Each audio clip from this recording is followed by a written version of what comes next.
the San Antonio Spurs have struck gold in the draft again, in the form of a long-armed, incredibly athletic point guard, Dejounte Murray, who is now also blessed with a high basketball IQ. With Tony Parker's absence in the playoffs, Murray battled valiantly and showed the world his talent on the biggest stage. This strong player has continued to start the season, and Murray will be giving Popovich a headache as he battles with who to start when Tony Parker returns from injury.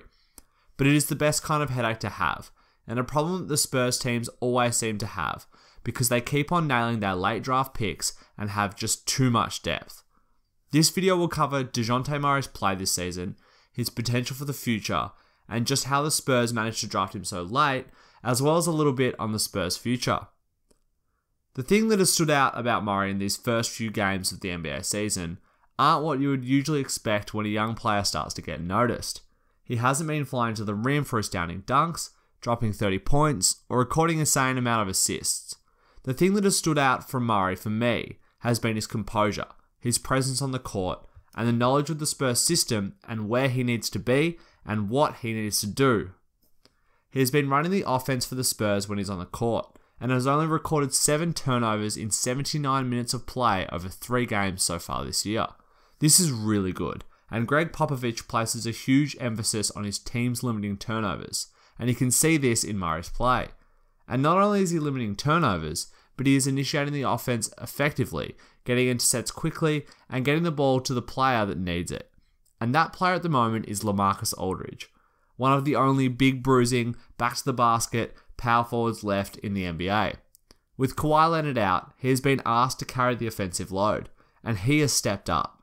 LaMarcus has been killing it in the post, on the glass, and in pick and pops, as well as playing good to great defense most possessions.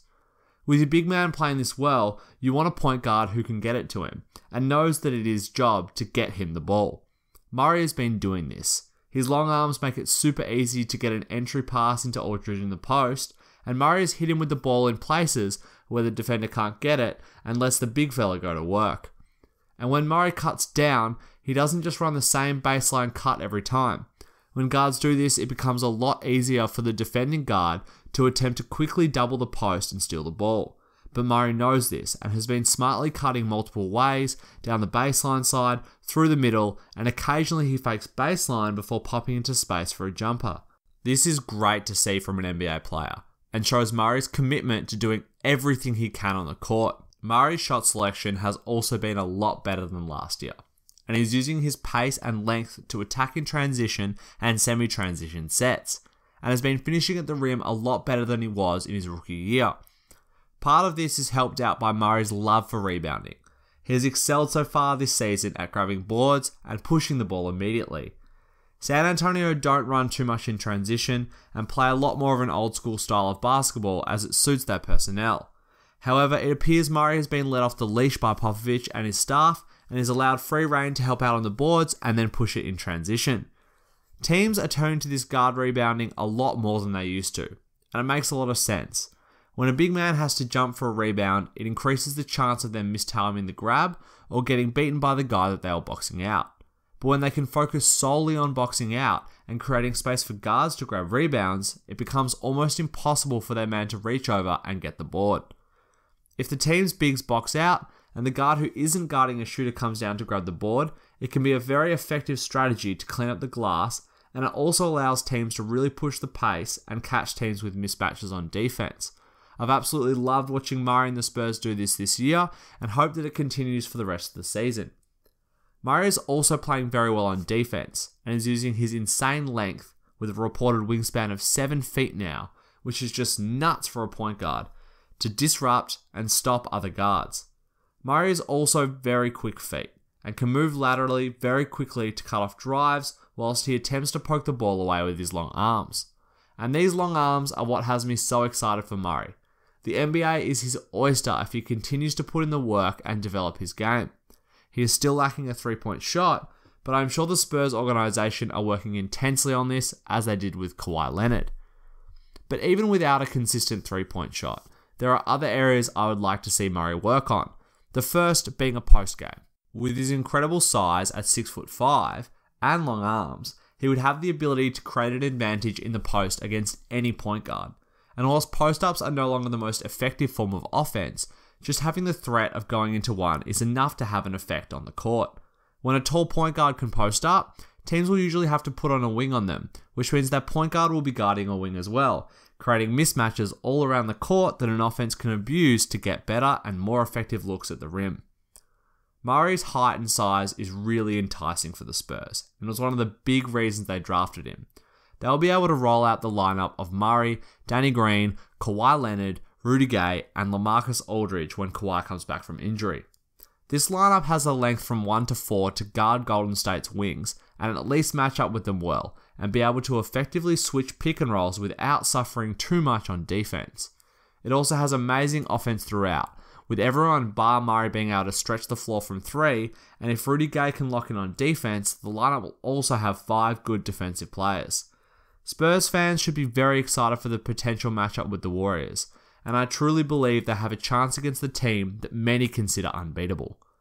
But the biggest question is, how do the Spurs keep nailing these late round picks in the draft?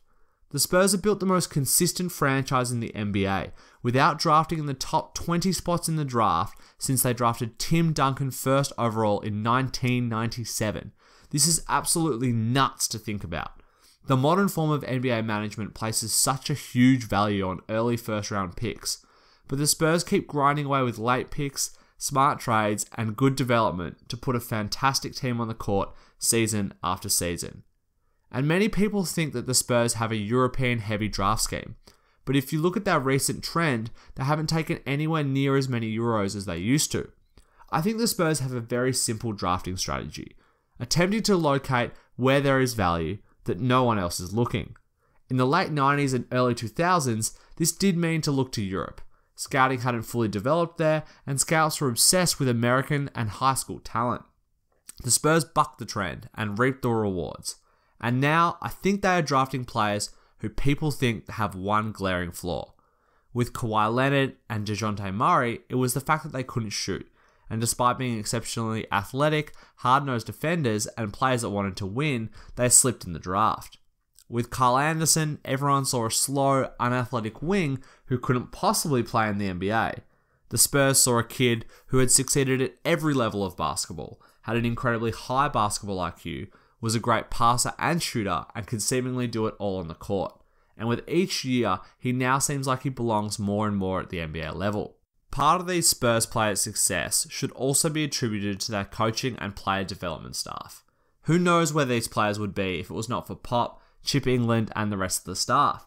And this staff allows the Spurs to take these players that seemingly have a few flaws and back their organisation to develop them into a well-rounded, effective basketball player. But for now, keep an eye on Dejounte Murray. He's an incredibly smart kid and basketball player with insane athleticism, and I think he'll have a fascinating career with a much higher ceiling than many scouts thought was possible. Thanks for watching, guys. I hope you enjoyed the video, and if you did, be sure to leave a like and subscribe for more NBA videos in the future.